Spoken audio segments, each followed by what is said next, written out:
lu yees ni ki démb nag Iran ak Israël dañoo accepter lu ñuy wax cessez-le-feu total Babacar. waaw ci li Donald Trump wax. waaye mënees na jàpp ne dañ koy remettre en question. ndax ginnaaw bi nga xam ne nii moom ci jëmboom jot naa wax li nga xam moo di déclaration boobule dafa mel ni yàggul dara ci lañ nemmeeku si réaction boo xamante ni bàyyeeko na ci iranien yi di mel ni ñu démentir li nga xam daanaka moo di thèse boobu nga xamante ni yëkkati na ko jàpp ne su fekkente ni yëkkati na kàddu yi dafa fekk ne am na beneen jublaay boo xamante ni gum ci am la et au même moment même ñu koy wax également Iran mu ngi continuer di subir également ay frappe ci nga xam daanaka moo di Israël bay avertir même dëkk bi tur bi lay fàtte ci li nga xam ne ñu di population nga fa ne bu fekkente ni mën nañ ko pour ñu gën a moytu par rapport ak l'extérieur bu ñuy génn te voilà Tel Aviv ñëwal li nga xam moo di mbir au même moment également aussi on entend que ni il y a une réaction des Iraniens contre ñi nga xam ñoo di États-Unis d'Amérique pour seen base yi nga xam ne ñoom ñoo nekkee ci Proche-Orient bi notamment fi nga xam daanaka moo di wetu Qatar ba nee nañ ñoom affirmé nañu ne plus de 6 missiles balistiques yoo xam ne peut-être balistique ak yeneen yu ko rax yu ñu sànni la nee nañ atteindre na même li nga xam moo di base militaire bu américain boobule mais ñoom ci li ñuy wax ñoom waa Qatar yi mooy que ne nekkul loo xam daanaka lu am la l'un dans l'autre mënees na jàpp ne même bu dee guerre de 12 jours a fait un communiqué pour démentir que lancé wuñu benn missile jëmale ko ci Israël parce que comme ba ñu annoncé cessez-le-feu ñoom lancé wuñu benn missile depuis lors. ci wàllum théorie parce que boo xoolee bu baax ça devient donc une contradiction parce que démb ci ngoon gi man li ma am comme information ñoom c'est l'administration même qui a démenti cessez-le-feu bi ñuy wax ci diggante ñaar ñi ministre des affaires étrangères bu Iran bu moom moo ko démentir carrément par rapport cessez-le-feu bi nga xam ne wax nañ ko te au même moment bombardement yi mu ngi continuer ci diggante ñaari réew yi et crainte bi taxaw fu mu toll nii fenn la mooy ndax bu fekkee Qatar dafa jàpp ne Israël dafa jaarale ay missiles ci espace aérien mu am sax ay fell yoo xamante ni mën na fa wàcc wala mu wàcc même ci base militaire France yooyu mën na am ay conséquences parce que moom moo yóbbee même la réaction bi nga xam ne am na ci Arabie Saoudite ak Algérie ñëwal li nga xam moo di missiles yi ñu jàpp ne Iran yónni na ko jëm fi nga xam moo di espace bu Qatar ci genn ak wet Donald Trump lan moo war a mën a expliquer du fait que en tant qu'un chef d'état buy toog di def un communiqué même pas 2 minutes état bi nga wax ne moo nekk ci jàmm ak salaam génne communiqué démentir su loolu noonu aujourd'hui la question qui se pose mooy ani lan moom moo nekk finalité communiqué boobu nga xam ne Donald Trump def na ko ne Iran ak ñi juboo nañ ba duppee ko sax guerre 12 jours jàpp ne tey la lan talaata ci talaata bi nii la lépp war a jeex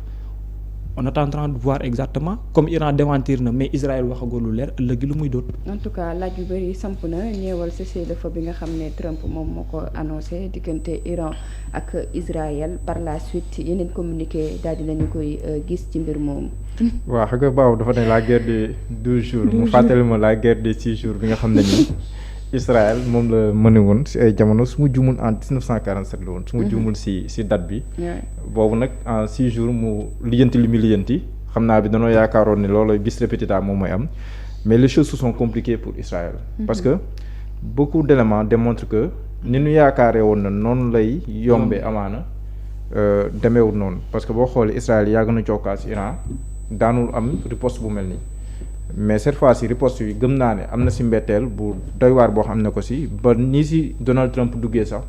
daf leen xaw a soulage ñoom ba nga gis Benjamin Netanyahu di jubilé mais li am si attaque bi riposte bi dafay xalaat loo parce que ba léegi ni États-Unis mun laa wax nekk bi ma bombardé 3 sites yi fële na la si Iran atteindre naa sama objectif de la même façon aussi Iran mun la wax bu lay bi muy riposter aussi sa Qatar sa base militaire ba atteindre na ses objectifs d'ailleurs Donald Trump sax man j'ai lu quelque part où il dit que il n'y a pas eu de blessés que ñoom évacué nañ les lieux ba pare donc rassuré wax na que missiles yëpp daanaka yëpp dañ ko intercepté beneen moom fi mu doon dem amul benn menace moo tax minimiser la chose ba pare sax mu annoncé un cessez-le-feu kon loolu est-ce que nekkul ay attaques symboliques de part et d'autre pour siffler la fin de la récréation parce que am nañu njortoon ne que bii Donald Trump def loolu c'était pour sauver la face d'Israël mais aussi permettre une issue heureuse à cette crise parce que si beneen wàll maa ngi koy dégg mu naan non guerre baaxul la guerre elle est vraiment mauvaise dañoo war a bàyyi guerre bi et maa ngi woo ñëpp d'accord nañ sax ci benn cessez-le-feu yaa ngi gis le ministre des affaires étrangères weddi loolu waaye tamit si geneen wàll ñu ngi wax ne que bu nekkee ne Israël bëgg na mbiri arrêté moom na arrêté ses attaques yi nga xam ne mu ngi koy mais fait mi ngi attaqué riposte dafay am de la part de l'Iran. beneen bi aussi nga dégg le guide suprême ne ñoom kenn du leen imposer jàmm ni ñuy bañ a imposer leen guerre noonu la ñuy bañ a ñu imposer leen jàmm. donc moom il a été ferme sur cette question parce que dafa am loo xam ne lu bëree bëri ñu ngi ko siy wax. mais si suuf am na luy xew mais am na si loo xam ne ni aussi lu si bëri bëri manque de confiance wala quelque chose comme ça entre ñi mu concerne dëggantaan day tax ñuy demee ñoom prudence lu bëree bëri mais li feeñ ci mbir mi dafa am leneen loo xam ne see feeñ. mooy lu ñenn ñi doon gungunee li commencé woon nëbbul woon sax mais ñëpp gis nañ ne le monde musulman par exemple entre guillemets arabo-musulman entre guillemets parce que ñu yëpp am na si ñoo xam ne nii bi ñu yëgee ne Iran riposte na sa Qatar dañoo réagir automatiquement. soutenir Qatar or dans le contexte actuel ñoom posé na ay actes yoo xam ne nii dalay won ne passivement pour ne pas dire activement mais au moins le moins dire c'est de en tout cas au moins on peut dire que ñoom passivement jàppale nañ Israël parce que am nay jumtukaayam jàppale nañ ko Israël rek day weere mais beneen bi ñu laalee Qatar nga gis Arabie Saoudite réagir wax ne que pare na pour soutenir Qatar ma mun ko waxee noonu si saa rek si baati maanaam lépp lu mu laaj ñoom pare nañ pour def ko pour Qatar nga gis le Maroc condamné ba pare soutenir le peuple frère le pays frère muy Qatar si c'est ab benn communiqué officiel boo xam am na nga gis Algérie aussi am benn communiqué officiel boo xam am na te situation bi tëddee na noo xam ne nii boo soutenir Qatar circonstances yi parce que Iran attaqué wul Qatar mais États-Unis la doon attaqué parce que base militaire bu États-Unis boo ko attaqué États-Unis attaqué mais dañu naan espace aérien mais da ngay xam ne toll na si contexte boo xam ne ni boo soutenir Qatar indirectement yaa ngi soutenir Israël si mbir mi. parce que yaa ngi affaiblir Iran. parce que loolu dafay révélé wul sax dafay sulliwaat benn rivalité bu yàgg boo xam ne nii dafa amoon te yàgg am entre Iran ak yenn pays comme ay Arabie Saoudite ak yooyu te ba ñenn ñi sax si ñoom jàpp ne bu Iran amee le nucléaire mais c'est une menace bu leer nañ pour ñoom. moo tax quelque part xeex bi dafa bëri lu si laxasoo lu si bëree bëri nga gis la réaction Arabie Saoudite léegi moom nëbbadootuñu sax parce que xam ne relation yi am ak Israël xam ne relation yi am ak États-Unis mais bi nu mu communiqué bi ça révèle que ñoom tam pare nañ pour dugg si xeex bi bu nekkee ne war na àgg fenn fi et je pense que loolu tamit gëm naa ne duñ fa àgg parce que gëm naa ne un cessez-le-feu dina am kañ lay am nag nu muy amee loolu defe naa ne ay modalité rek la mais jàpp naa ne dinañ àgg foofu. kon Babacar l'affaire est loin d'être terminée ci liñ ko jàppoon. non mën na bañ a sori parce que ci dernier virement bi moom lay nekk parce que bu ay ramification amee ça veut dire que ni gën a toog ci table ji waxtaan dafay gën a yomb parce que nekkatul luy toucher déjà 2 pays kese mais la sincérité des États-Unis d'Amérique moom la ñu war a remettre en question sur cette affaire là. parce qu'il est impensable que moins de 72 heures nga amal benn frappe ci benn réew boo xam ne amul dara foo ko teg ci lu jëm ci wàllum yoon. après nga ñëw toogaat ne wàllum waxtaan am nañ nan nga fi mën a toogee ci biir 72 heures yi def fi li nga ci def ba pare bëgg a toogaat sur la table di négocier waat ak benn réew pour que loolu mën a antu benn bi ci nekkaat aujourd'hui mooy mën nga di nëbbatu waaye comme li ñuy wax la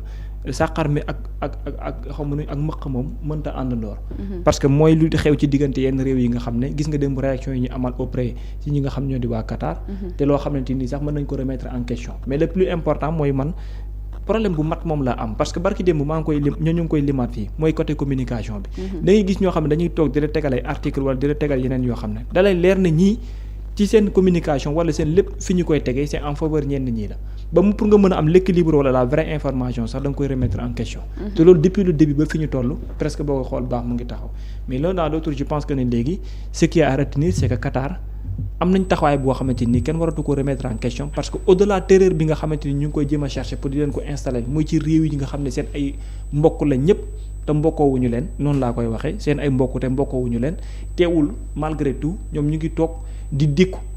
li nga xam ne daanaka moom la ñuy subir d'un côté comme de l'autre États-Unis d'Amérique moo cokkaas mais il fallait xaar que mu am benn réaction bi bàyyi ko ci Iran jëm ci ñoom parce que ñoom li ñu doon xalaat mooy que ne Iran du def loolu parce que dañ naan Iran mu ngi fële te su attaqué ñun suñu ay mbirum bopp dafay affaiblir li nga xam moo di défense am kon bu fekkente ni nii Iran ñun amal nañ attaque ci moom du fayee ci ñun par contre gis nga ko ce qu'ils ont fait d'homme de fer gi fu mu toll nii mën nga koo jàmbar ci geneen ak wet ndax di nga ko remettre en question malgré tout ñu ngay attaquer di défendre seen diggante Israël mais ñu ngay chercher aussi à se venger ci ñi nga xam ne États-Unis d'Amérique et loolu je pense que ni benn puissance bi su amuloon ils ne seront pas capables de le faire aussi. En tout cas c'est compliqué communiquer par-ci par-là à la fin sax da nga dul comprendre position bi nga xam ne ñoom la nit ñi di am parce que parfois nga gis état-major bu Iran génn def communiqué parfois nga gis